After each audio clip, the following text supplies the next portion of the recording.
Welcome into episode 3 of Hoops Forum, presented by Radius Athletics and a Quick Timeout podcast. I'm Tony Miller, and I'm joined once again by my co-host, Randy Sherman. Before we get started here, I want to thank our sponsors over at 323 Sports. If you're in the market for a team dealer, look no further than 323 Sports. Whether it's uniforms, team gear, spirit wear, sports equipment, they can do it all for you. So find out more about 323 Sports, visit 323sports.com, or you can get in contact with a team rep at sales@323sports.com.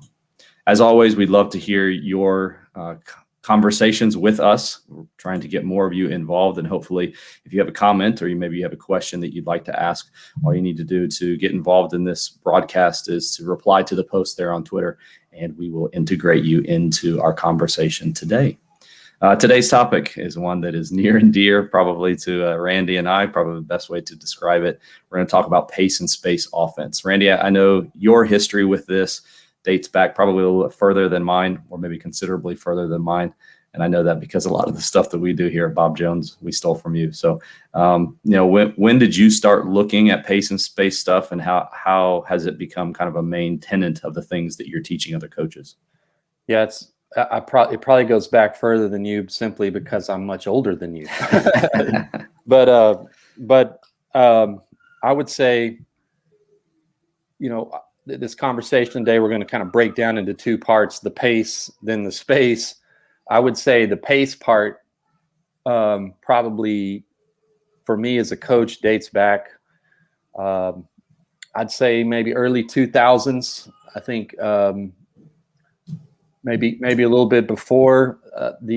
There's always been teams, whether you go back to the old Loyola Marymount teams or Arkansas Razorbacks, 40 Minutes of Hell, things like that. Like the playing with tempo is not new. I would say, though, there was a team when Roy Williams was at Kansas, like his last few years there at Kansas before he took over at North Carolina. The teams with like Nick Collison, Kirk Heinrich, Jeff Boschee, those teams, they ran that Carolina break like really fast, and that was sort of their hallmark, if you will, of their play. Being in Big 12 country down here in Texas, I saw them play a lot, and that's probably when I was like that idea of transitioning from defense to offense at hypersonic speed was something I wanted to brand into the teams I coached. How that's looked over the years and sort of like the things that are talked about now have changed, but just the general idea of having speed and transition from defense to offense, I'd say it dates back to around that time for me. We know this is something that people care about, one, because of the amount of people that are even paying attention to this and watching this right now. But we had our weekly poll, went out and asked about primary style of offense. I got some responses that maybe said that they're doing a little bit of each of these. But for a lot of you, moving towards kind of that conceptual offense, one of the things that I want us to make sure that we're communicating, because again, some may think that we're just talking here about half court. You already touched on this a little bit, but we're talking right from when your team goes from defense to offense, and that includes more than just half court offense, right? Yeah, I would say pace and space is mostly a marketing buzzword or something, like it could mean a lot of different things. I've seen teams running Princeton, which you typically associate with maybe like a more of a ball control slow, like playing that in the 80-90 points per game. They're just doing that thing at pace, at speed. So I would say definitely it begins with the moment you win the ball back, however that happens. So if you win it back through a defensive rebound, you win it back after you get scored on and you're inbounding, the moment you win the ball back is when, to me, pace and space starts to take over. One of the things that's been valuable for us, since we've started to run this, we've actually had fewer teams press us, teams that are like primarily press teams. We just played one this past weekend, and I think with about like 7 or 8 minutes left in the game, they quit pressing. And this is a team that presses literally 40 minutes every single game. And because of the pace at which we played and the space that we created through the different types of cuts that we'll get into in a few moments, they basically just quit pressing. And I've seen that now. We've only been doing it for 2 years, but if you do play with the right kind of pace and the right kind of player movement, it does eliminate a lot of it doesn't matter whether it's a man press or a zone press. You eliminate a lot of the pressing situations. So maybe for some that are thinking it's just half court, I would encourage you to, and we can talk more about this later, or somebody can reach out to us individually. But what does that look like press break wise and moving fluidly from your full court to your half court? I think one of the things that was taught to me and was told to me when we first started with this, don't necessarily think of this as we cross half court, we start doing this. It starts wherever the defense forces you to start it. Sure. And that was huge for us because, like I said, it really rendered every kind of press useless past that. I don't know if you have any thoughts about that. Yeah, I would say a lot of the teams that press, the rhythm of the game that they're depending upon is they score, and you take a moment to get the ball in bounds or set up your little press offense thingy, and that feels natural to the coach to do that. But what that moment of intermission, if you will, allows is it allows the press to get arranged and organized, and if they're forming a diamond or a 2-2-1 or something like that, your lack of pace in that moment allows them to organize their defense and get their press set and organized. So I found one of the quickest things to kind of like you're describing to get teams to just quit pressing was the speed at which we got the ball back in bounds after we got scored upon. We use a teaching phrase called get it out, get it in, get it up. Get it out of the net, get it back in bounds, and get it up the court like That's that. good. Get it out, get it in, get it up. And a lot of times team would have every intention of pressing, but they're used to that second or two after they scored that you build your little 1-4 press break or ready break, and the guys stack on the elbows and split ready break. Like they're dependent upon that to organize their defense. So get it out of the net, get it in, and fire it up the sideline before they even get a chance to organize that press. That might be the best press offense there is. Yeah. So that transitions us. That wasn't supposed to be a pun, but I guess it is. Into exactly what we want to talk about next, and that is, moving into that transition phase. Being careful before we even talk about that. Maybe though, this isn't just about like playing fast and the correlation between playing fast and playing with pace, and then even the idea of, well, if we're going to be a winning team, then we have to play with pace. I think you even had some numbers as far as like win-loss correlation, playing fast or playing with pace, and making sure that we differentiate those.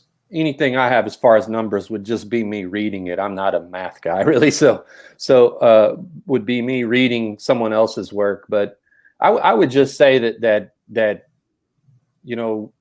people that share information about basketball, and I've probably been guilty of this also, so I can say this without being accusatory of someone else. Like we talk about, this is the way you should play, this is the right way to play, and like I really resist. If I catch myself doing that, I try to back my words up. So I would say that good is good at any speed. There's examples of teams that walk the ball up the floor and call a play every time and play in the 40s and 50s that win and win big. And there's examples of teams that are the opposite of that win. There's examples of both that lose. Like, if you just look at the past, and it's a little bit of survivorship bias, but if you look at the past champions, we've had Virginia, who's a slow-paced team. We've had North Carolina in recent years, who's fast, and Villanova, who's kind of right in the middle.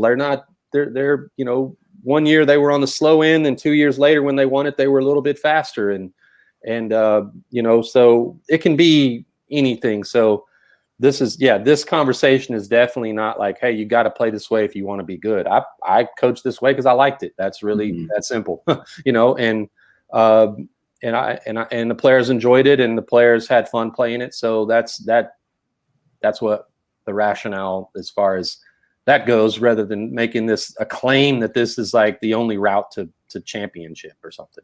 Is there still validity in the fact that if we are playing faster, then we're generating more possessions, which gives us more opportunities to score?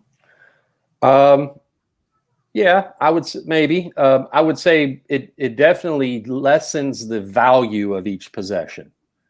So if we've got the same 40-minute game and you're playing it with 90 possessions and someone is playing it with 60 possessions, then my turnover at 60 possessions, it cost us more than yours at 90 possessions. So the value, just supply and demand. There's a greater supply of possession, so they have less individual value. Yeah. So that's really it. I mean, that's really it in a nutshell. This is just for I like to ask this from time to time, but maybe those that are watching, just per reply, how many possessions per game you have, and maybe differentiate if you're coaching at the high school level or the college level. Randy, when you are playing this style of offense, is it wise to shoot try to go for a goal, or is that? I've done that. How about this? Like, do you end up seeing over time, we end up with this amount of possessions? That's probably more a better way to say it. I didn't make a goal of playing at a certain number of possessions because to a degree, that's opponent driven, right? Like I don't have complete control over that. I have what I would like to happen, but they made varsity too. They got a scholarship too. They got drafted to whatever level you're coaching at. That cliche can work. Like I don't have full say so in how fast they want to go. I'd love to create some turnovers but they got to turn it over, or I would love to play fast, but they have a say so in that because they do a good job of getting back on defense and making us work for a better shot deeper into the shot clock or deeper into the possession. So I personally stayed away from like, okay, guys or girls, we're trying to get 78 possessions or whatever. Like, but I did find that over the course of the season and years of doing this, that there was like a number around that 70-ish plus or minus in a high school game that you could expect to play at, maybe even a little bit higher in some games. Yeah. Maybe any other main thoughts that you have with this connected to pace, suggestions, or even thoughts? Yeah, I would say the main thought that I had around pace was, again, like I said, like you'll hear some coaches like in a fast break style, they talk about these cumulative totals they want to reach. Like we want to attempt 90 shots, or we're trying to get certain amount of possessions in a game and things like that. I didn't approach it that way. I'm not saying that's wrong. That's just personally not how I approached it. But again, because it's opponent driven. Like they have a say so in it. So what I was interested in branding into my team was the things that we have a say so in. And really our goal simply for pace was that's where we score. Get down there as fast as we can. We had some mechanisms in place to quantify that. For example, we wanted to get the ball over the half court line in less than 4 seconds. Simple, preferably airborne over the half court line in 4 seconds or less. So, beyond that, then my opponent has a say so. So basically the way I tended to think about it had nothing to do with we want to get a shot in 7 seconds or less, or we're trying to get 95 field goal attempts in a game. It had nothing to do with that. Our transition offense is the enforcement arm of your transition defense. Simply put, we're going to make you get back. We're going to find out if you have a problem in that area. We're going to find that out. That's simply, and if you do a good job getting back, then we're going to flow right into our offense. If you don't, we'll take the easy basket. My transition offense is the enforcement arm of your transition defense. So, I found that a lot of, especially coaching on the girls' side, no offense to anyone, but that a lot of coaches didn't know they had a transition defense problem because the rest of their schedule doesn't enforce their transition defense. They get a rebound, they walk it back up. They don't even have to coach that part of the game. Well, tonight you do. Tonight you do, or tonight you have better done that. So that was all I was wanting from our transition offense. No thing about crazy number of shot attempts, because what I found then is our shot quality. Like, oh, coach said just shoot 95 times a game. That's no, that ain't it, right? But that's what I was looking for. I think from a coach's perspective and trying to be the one that's enforcing that, I would say for a college coach, that's the hardest thing, especially we're dealing this year with a lot of freshmen and sophomore, and they segment, whether or not they know that they're doing this, they segment the four different parts. And so okay, it's like you said, the ball goes through the basket for the other team. Okay. And we take like 3 seconds for us to transition offense. Mm-hmm. And if you can get the players to speed up, it actually a lot of times is just speed. And that scares some coaches because then they think faster and make more mistakes. But it really is just about like, okay, on to the next thing. And if you can get them to get on to the next thing, and then, like you said, get the ball out, get it in, and then get it up, it becomes more of like a pattern rather than even like going faster. They just transition faster and quicker to the next thing. If there's anyone listening who's taking notes or has any intention to take some notes, this is the coaching phrase that served me better than anything, and that's get to what's next first. That's good. Get to what's next first. That helped me in coaching defense, coaching offense, coaching transition. So in this moment, we just got scored on, or we just got a defensive rebound. What's next? For us, it's offense. For them, it's defense. So we want to get to offense before they get to defense. Simply put, that's it. Yeah. And if they do their job, then that may segue us into the next part of the conversation of where I think it's very important to connect your transition offense to your half-court offense. So there's no rearrangement, there's no interruption, there's no having to plug back into the coach. Okay, we got the ball down there, and now I'm having to plug back into my coach to see what he or she wants to do. We ran, but we also ran to certain landmarks on the court so that if the defense does its job, they do get back. They did get to what's next, at least at the same time we did. Then we can connect right into the next phase of the game, which would be half court O for us and half court C for them. Yeah. So let's go ahead and talk about that, the spacing part. I have a feeling that probably most people watching this are caring primarily about the spacing part of things, whereas the two of them do really need to go together. But once you get to the half court that we're transitioned and now we're in the half court, like spacing and kind of the ideas connected to some of the prerequisites for having good space. I think sometimes we think it's just I go run to spots. Is it that simple, or is there more that needs to be considered? Well, I would say that your spacing in your half court is sort of the table is set for that in transition. So in the moment we get the ball back, defensive rebound or get scored upon, we talk about the players as we transition to get width, then depth, width, then depth, like you just called it up on the screen. So you see players 2 and 3 there creating width. And in the first frame, at least with the rim runner, 5 has no width mandate. He's running just depth. So width, then depth for 2 and 3, just depth for player 5. Width for player 1, getting to the sideline to where he or she can receive an outlet. So width and depth.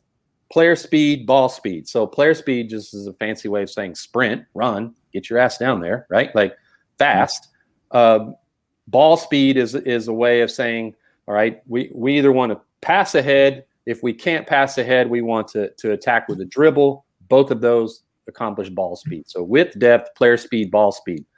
That's the rubric by which we grade transition possession. So we get a rebound or we get scored on, I'm watching my guys or my girls.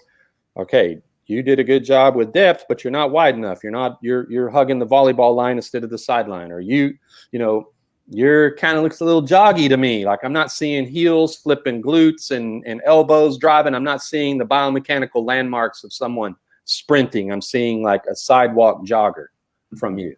I need to see sprinting biomechanics, not jogging biomechanics. So speed, width, depth, ball speed. And then ball speed, like, all right, I'm talking to my point guard or my outlet guy. Like you could have thrown it ahead. You had a man up the sideline, or what I call the rail. You had a man up the rail wide open, and you didn't advance the ball with the pass. You dribbled it instead, which slowed down the ball speed. Any pass is faster than John Wall dribbling, right? So those are the qualities we're looking for. That sets the table for us to, quote, show up in the half court with width and depth and space and all of those things. And then once you get to the half court, kind of the spacing components of maybe either how to start with good space or maybe then how to even create the space once things get going. What are some of the tenets for that? I would say it's probably first important to maybe have to do a little, I don't know, maybe definition or defining some terms. I catch myself sometimes using these two words interchangeably, and I try to correct myself the difference between positioning and spacing. So really, and I've been guilty of that already this morning. It's early. I haven't had enough coffee yet. So we're trying to show up in the half court with good positioning. And to me, positioning is simply put is our spots where we stand. Deep corner at rim depth, in the high slot, NBA 3 or higher, something like that. Wing, if we're 5 out, we may have guys on the wing spots, or the high wing or something like that. So that's our positioning. Our spacing is impacted by our ability to score from range. So we can have good positioning. Any team on planet Earth, whether they have no shooters, no, big sloppy bigs who, whatever, like any team can have good positioning. They can stand with width and depth and all of those qualities with symmetry, with floor balance. That's positioning. Spacing is our what I call functional spacing. I've borrowed that term, but is our ability to score. So really what I care about is our opponent's defensive spacing. Does our gravity, does our scoring ability correspond with our positioning? So we can pull the defense out, and now we've got space to attack the rim and collapse the defense. So I would advise coaches to first get your positioning like on point. Like, this is where we run. These are our landmarks. You see it all the time. Like NBA practice gyms have. I saw one that had a dollar sign in the deep corner. Like that's the money spot. Like, and they'll have little tape squares drawn. I saw the Bucks a few years ago had all these tape squares drawn to get to their 5-out alignment or positioning. That's the habit that I'm first trying to build when I work with a team. Get there fast, get there now. Mm-hmm. Position spacing, that's a little bit determined by our ability to score and with range. Mm-hmm. I think for the coach too, that you're thinking, well, we can't put those things down on the floor. If you come to our gym, we've even got right now some like floor paint tape. That's I used still to use PE dots. I used to use little PE dots, right? Mm-hmm. Before we go too far, I had a question for you. I don't mean to back up the conversation. Sure. But I don't want to hog the conversation either. So I want you to be able to talk about your role as an assistant coach at the college level is sometimes indoctrinating players that move up from the high school level to the college level. So back to pace, Mm-hmm. What do you find is the biggest adjustment for players going from high school level to college level in terms of pace? Like where are their growing pains or along those lines? I think some of them are maybe afraid to make mistakes, and so you'll see them hold the ball and think a little bit more.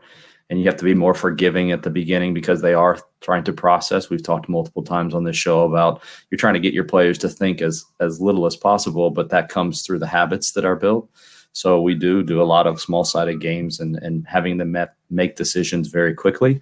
The other one is what a lot of people are becoming very popular now. I don't know if a lot of people are implementing this the right way, but that Greg Popovich half-second decision-making, that sounds good. Like, how do I get a high school player to do that? We're talking about players that are literal world champions, and we're expecting our high school players to think in 0.5 seconds.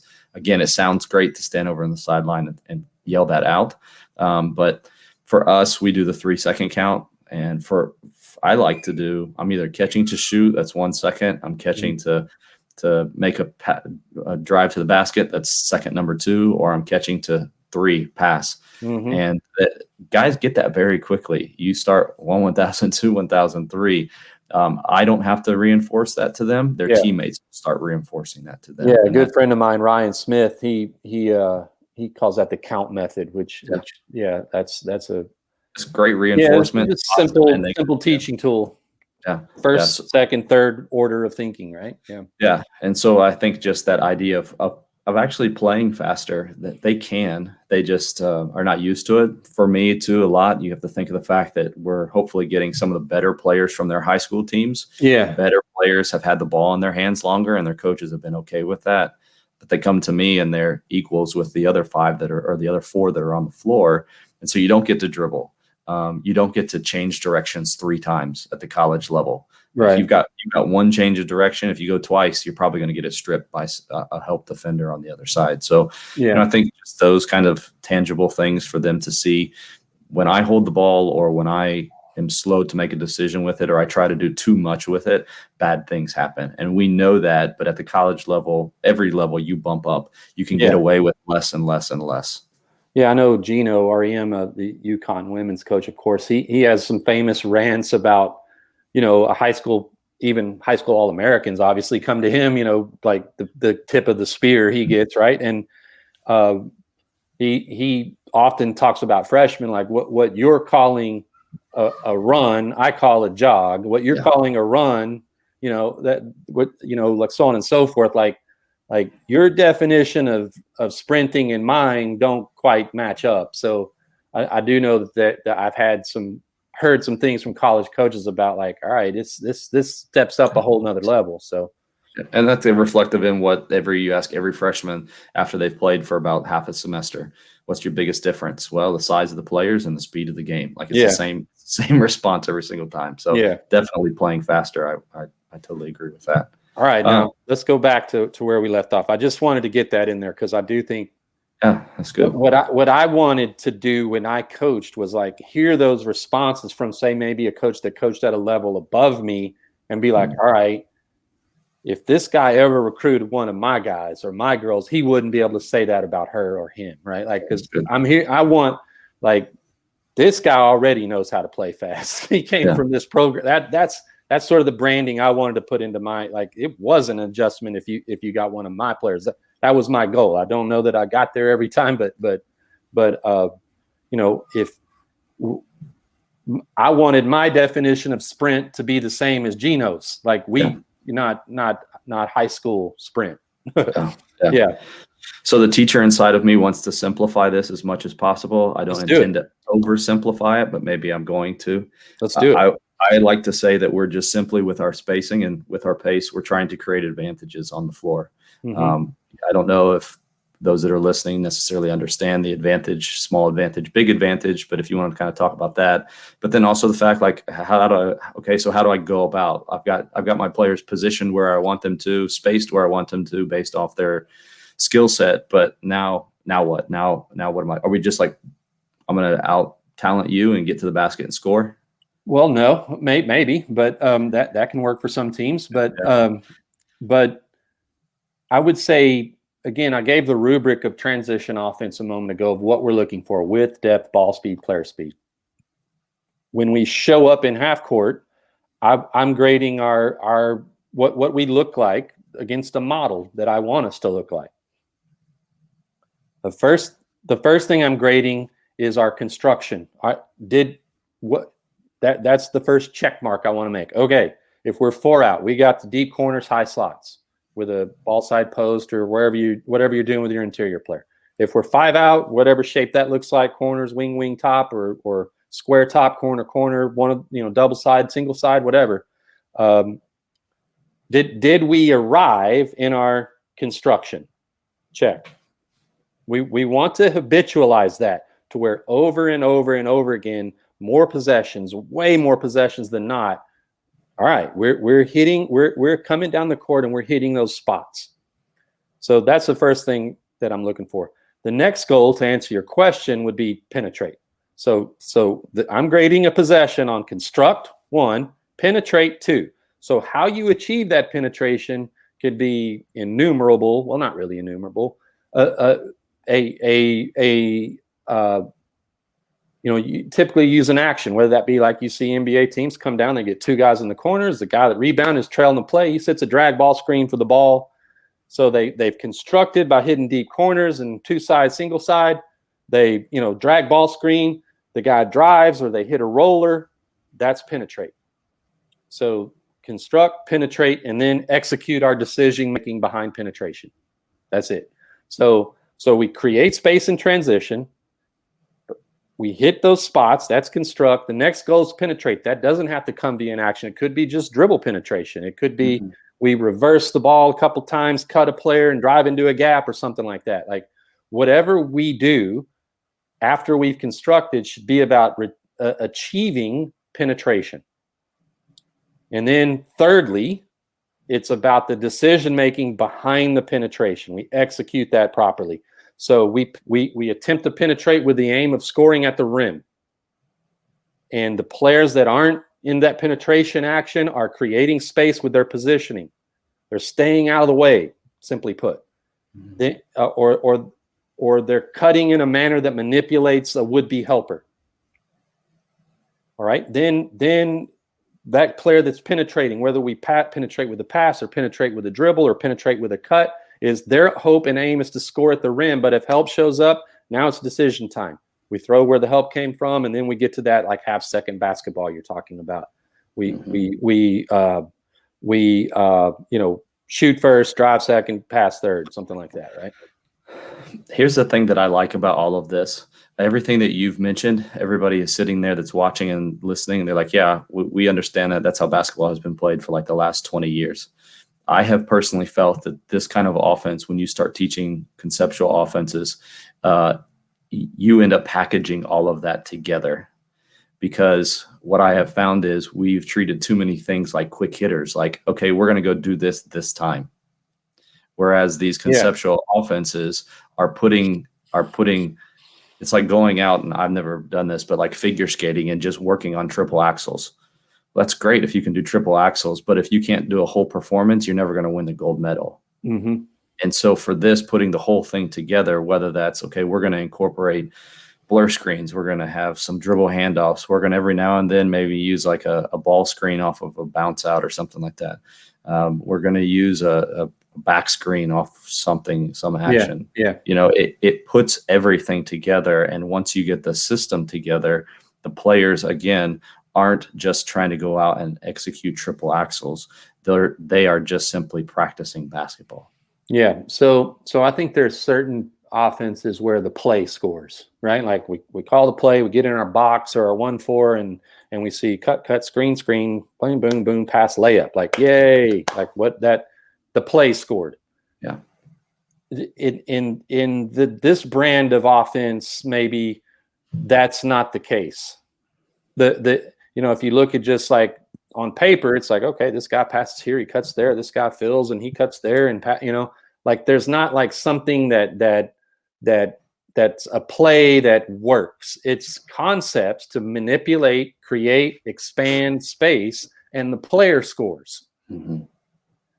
So that's probably the nuanced difference, that the players score rather than the play scores. Yeah, and this is where I would like to pull the poll back up again. Sure. Because this is, I ask the key word, I put this in there on purpose. What's your primary style of offense? Yeah.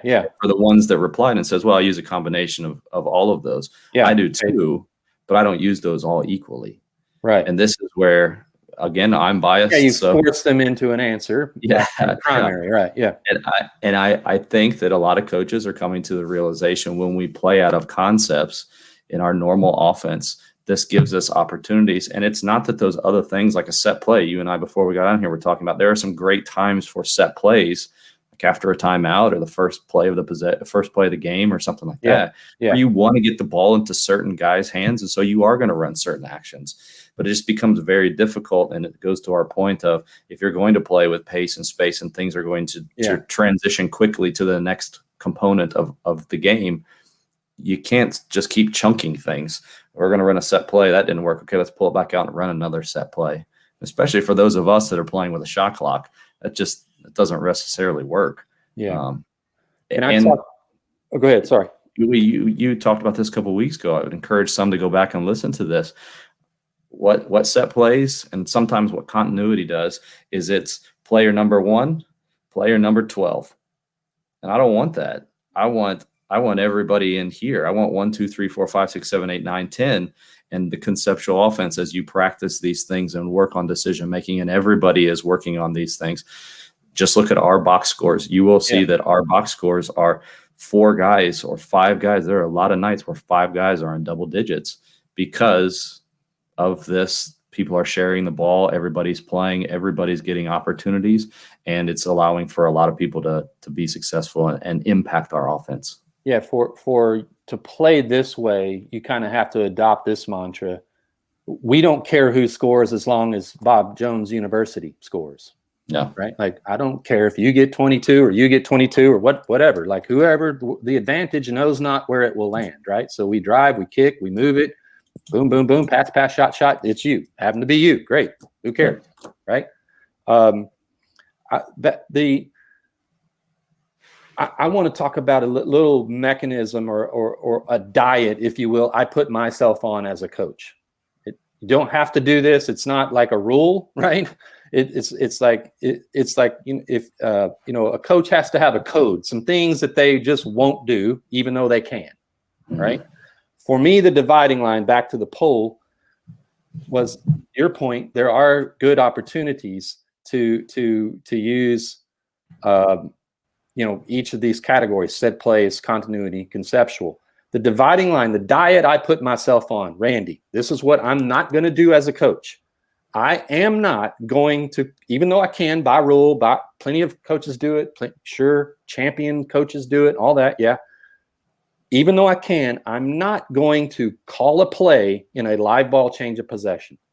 That's a diet I personally put myself on, a code that I coached by. So meaning, we get a defensive rebound and make an outlet and we're running lanes. I'm not going to stand up on the sideline and go, whoa, whoa, whoa, whoa, whoa, whoa, whoa, whoa, Arkansas or box 4. Or even if we get scored on, which is a live ball change of possession, the ref doesn't have to touch it, right? So it comes through the net. On any live ball change of possession, we're running to spots, we're flowing to concepts, period. That's a diet I put myself on. You don't have to do that. That's not in the rule book. It's something that I imposed upon myself because this is what it did. It made me, that's a constraint that I put on myself that made me have to go back to the practice gym and prepare my team to play that way. Because I had a rule that I imposed upon myself where I'm not going to do that. Dear Lord, the whistle blows in a high school basketball game every 14 seconds. Someone travels, the ball goes out of bounds.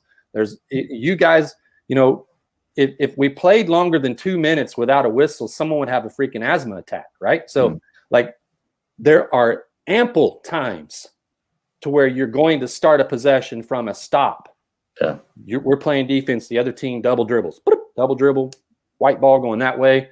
Now you're starting from a stop. That's a dead ball change of possession. We're beginning from a stalled and static start.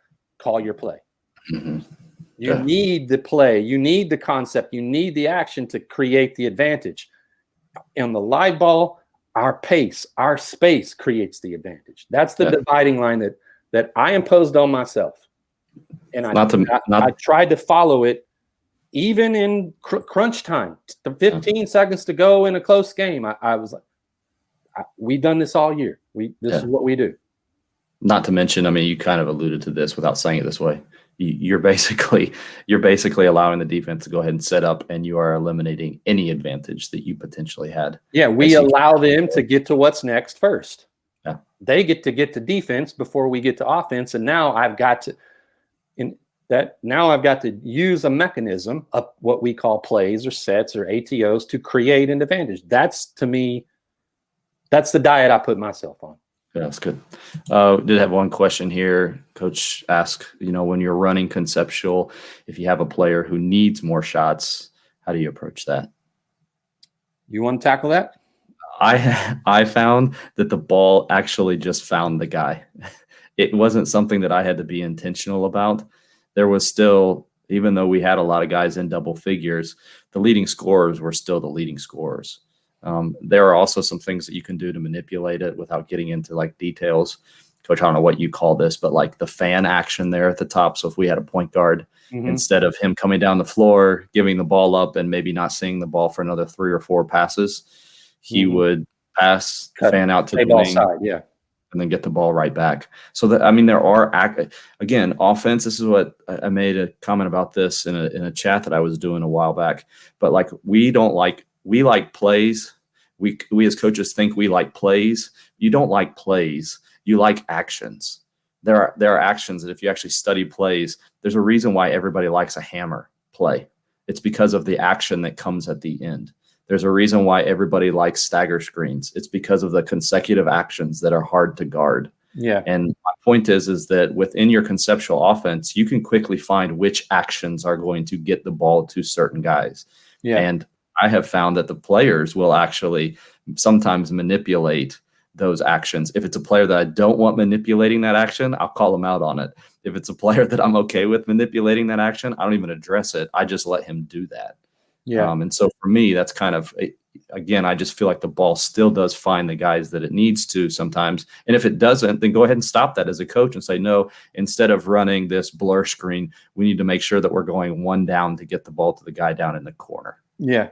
I would say too, I kind of just touched on it previous to this question is okay. In the, again, plethora of opportunities in a high school basketball game that the possession starts with a dead ball start, call your play for your stud player. Like that's, yeah, get that he's going to get all those, right? Or she's going to get all those. But I would also say that like, and no offense to this coach that asked this, but I would say you're already kind of entering into your dalliance into this style of play is already getting off to a start that you don't want to go down, because this is a style of play that, again, we don't care who scores unless LCHS scores. Yeah. So just that question is already kind of like, coach, maybe keep moving along, not to be mean or dismissive, but like, I get what he's saying. And again, I have had the same sentiment as you, is like our leading scorer was the same player from when I took over to the year before. And there's a story from the NBA too about there was a player, I think it was Scotty Williams, that played for the Bulls alongside Jordan. He averaged like 9 points a game. And the New Jersey Nets, I read the story, the New Jersey Nets traded for him, right? And thinking, oh man, if he averaged 9 points a game of coming alongside Michael Jordan, we're going to go pay him these millions of dollars, give him a long-term contract, bring him here, and he's going to be a star here. You know how many points he averaged at New Jersey? 9 points a game. Like that, your best players will figure it out. Don't worry about your best player. Yeah. Like, try not to worry about that. They'll get their shots. They'll be the ones that can create more advantages. They'll be able to attack better. They'll be fine. Yeah. What you really got to bring up now is your floor, because now we're going to be driving, kicking, moving, passing, cutting. We don't have this joystick controlling who gets shots. My best player will be fine. Yeah. What I really got to bring up now is you, and you who've been deferring to him for all these years, because that you're going to get shots. Which is what terrifies some coaches, which I understand. And I do too. And that's why I would say that there's some intentionality that goes into building a program around playing this way. Yeah. It takes time, and you're trying to build nobody wants to get in a ground war with China. Right? Yeah. They got too many soldiers. That's what we're trying to create. Like, my best players will be fine. Yeah. Here's the last one. Is in your game philosophy, Coach Guerrero. In your game philosophy, what do you consider a small advantage and a big advantage? Well, I'm not the expert on this. There's a guy out there named Brian McCormick who wrote a great book about this. So I would refer you to his book called SABA, S-A-B-A, that really goes into great detail about what that is, but just my simplified version of thinking that would be like a player a player driving to the basket with a player defending him would be a small advantage. Like something's happening here that potentially could lead to a score. Small advantages tend to score more at the rim. We don't than from distance. Big advantage simply means a guy has the ball with space and or time, which is sort of the same thing to make a decision. So just to give you a really simple example would be like a simple drive and kick. Tony's driving to the basket. He's got his shoulder on his defender's chest. He's sort of got a corner turned. He hasn't just blown by him, but he's got a small advantage. He's getting the ball downhill. I'm in the corner. My man helps. He sees that small advantage potentially turning into a score at the rim. My man helps. Tony kicks to me because my man helped in. I catch with a big advantage. Space equals time. That's one example. Yeah. Another example might be like a mismatch, a size mismatch. Mm-hmm. If I'm a big post, I've got a small guy, they say mouse in the house or something like that down in the post. Am I guarded? Yes, I'm guarded, but I have a small advantage based on just the physical mismatch. And to take that a step further, I try to teach our players, and this goes into the decision making as well, to help them make better decisions. If I have the ball and I have Randy's defending me and I have Randy on my hip, then I have a small advantage, because based off of the finishes that I've taught these players, they can either stride stop or go up and finish. Mm-hmm. And there's a small advantage. If you're in front of me, there's no advantage.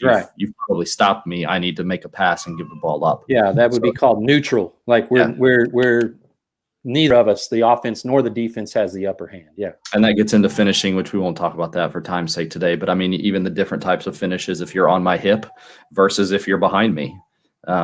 Like you mentioned, if I pick up a second defender, then I need to have recognized, my player needs to have recognized, I just created a big advantage for somebody else. I should not be shooting this. I should be making one extra pitch to the corner for that. So I think there are some tangible ways to do that, to explain that to your players so that they do make better decisions, because again, that's a phrase that we throw around, and okay, but what does that actually look like?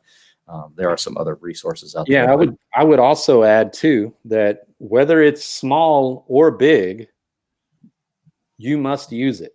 Yeah, you must use it. So like if I catch the ball, and my guy's getting back to me, he's got a 10-foot closeout to get back to me, or a 3-foot closeout to get back to me, whether the advantage is big or small, I'm in that microsecond, I'm better than that player, no matter who it is. Yeah. So if I hold it and let that player return to neutral, now we got to restart the advantage. So whatever that is, small or big, you must use it. Yeah. Don't squander it. Don't give it away. Maintain it, increase it, or move it. Yeah. It's another conversation that probably could go on for several hours, and I'm sure at some point we'll have part 2 to this. I'm just getting going, man. This is normally when I wake up. So unfortunately, I have another meeting here that I need to get to, so we better go ahead and cut it short. So appreciate all of those that watched and participated. We'll hopefully be back again next Friday, so be on the lookout on our Twitter accounts for both the topic and also the poll that goes along with that. Randy, appreciate you getting up early to join us today. No problem, man. And we'll talk. Yeah, we'll do it next week. So good. We'll see you all again this next week.